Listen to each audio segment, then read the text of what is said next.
Fala aí, aqui é Rafa Ratiedo, responde aí. E hoje a gente vai bater um papo sobre achar a integral pela soma de Riemann, ou Riemann, caso você prefira um sotaque em alemão, beleza? Vamos lá, olha só, tá vendo essa área rachurada aqui? Pelo que a gente aprendeu sobre integrais, a gente pode calcular essa área toda aqui, como a integral de f de x, entre a e b.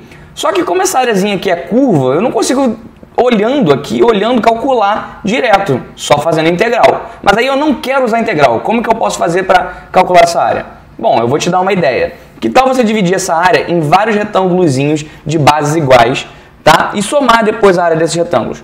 Parece uma boa ideia, só tem um problema. Eu não vou conseguir calcular a área exatamente. Tá vendo que tem uns espacinhos em branco aqui sobrando? Vai faltar um pouco. Bom, e se eu tivesse então infinitos retângulos e somasse? E é exatamente isso que é a soma de Riemann. É a soma desses infinitos retângulos.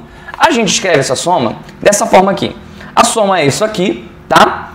O n é o número de retângulos, por isso que a gente está tendendo n ao infinito. E quando eu tendo n ao infinito, eu vou ter esse limite aqui aproximando ao resultado da integral definida.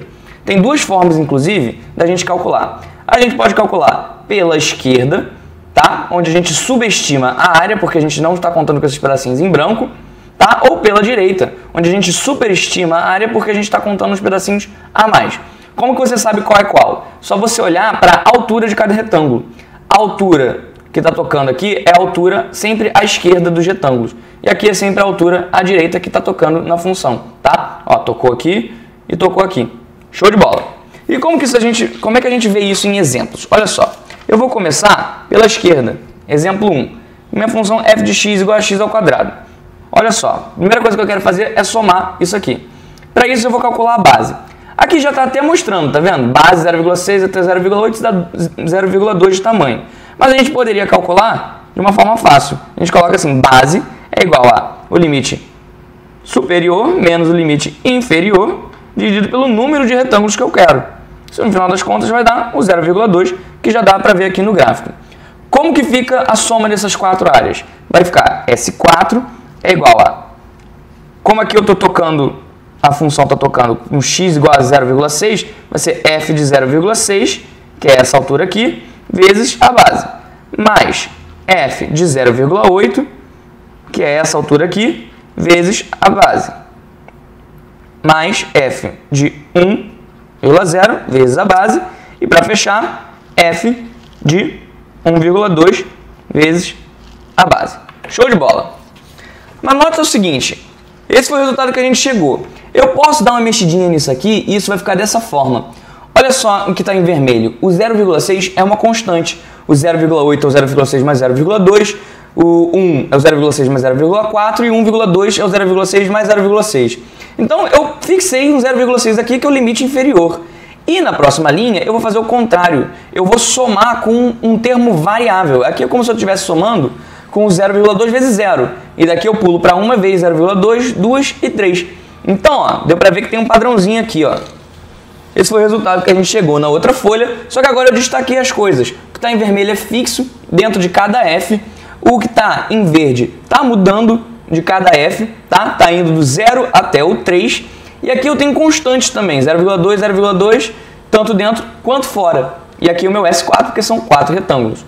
Se eu for colocar isso em forma de somatório, olha como fica. O meu S4 é um somatório de 0 até 3, tá? De 0,6, que fica fixo aqui, mais o I. O I é o termo que está variando dentro desse somatório, beleza? Vezes 0,2 vezes 0,2. E de forma geral, eu posso traduzir isso para o seguinte. I saindo de 0 até n menos 1, porque 3 é uma unidade a menos que 4, e aqui eu vou ficar com n. E essa vai ser a expressão da soma de Riemann pela esquerda. Agora, pela direita, a gente tem o seguinte. Eu vou ter que a base é a mesma. Eu estou chamando a base de ΔX, tá? Para simplificar. E aí eu já estou com o valor da base mesmo aqui. Que foi a mesma que a gente calculou. A única coisa que a gente está fazendo aqui de diferente é que a gente está calculando pela direita agora. Beleza. Qual que é a diferença aqui? Agora, como a altura do retângulo é a altura à direita que está tocando, eu não vou começar no 0,6, eu vou começar no 0,8. Então eu vou ter do 8, 1... 1,2 e 1,4. Da outra vez a gente foi do 0,6 até 1,2, não é mesmo? Então, bom, o que isso mostra pra gente? Isso mostra que eu tenho essa soma aqui, ó. O 0,6 mais 0,2, tá? É o 0,8, que foi onde a gente começou. e o 0,6 mais 4 vezes 0,2 é 1,4, onde a gente terminou.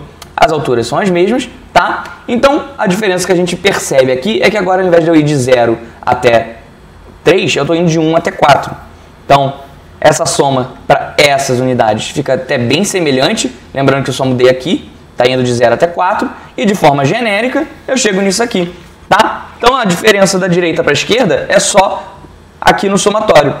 Pela esquerda é 1 de 0 até n menos 1 e pela direita é de 1 até n. Show de bola! Mas como que a gente vai acabar vendo isso aqui em questões, tá? Vamos resumir primeiro, depois a gente vê como que a gente vai ver isso em questões.